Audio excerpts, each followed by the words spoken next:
ఈరోజు నేను ఏం చేస్తున్నాను అంటే మామిడికాయ పులిహోర. మామిడికాయ ఇలా తురుముకోవాలి.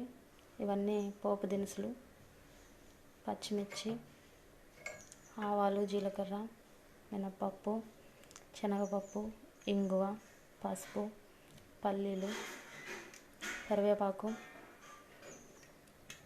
ఎండుమిర్చి. ఎలా చేయాలో చూడండి. ముందు ఆయిల్ వేసుకోవాలి, పల్లీలు వేసుకోవాలి, మినపప్పు, శనగపప్పు కూడా వేసుకోవాలి, జీలకర్ర వేసుకోవాలి, ఎండుమిర్చి వేసుకోవాలి,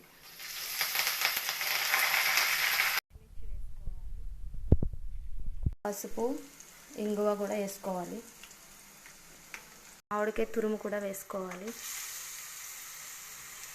ఇప్పుడు సాల్ట్ కూడా వేసుకోవాలి. రైస్ చల్లారనివ్వాలి, వేరే బౌల్లోకి తీసుకోవాలి. పెట్టుకోవాలి.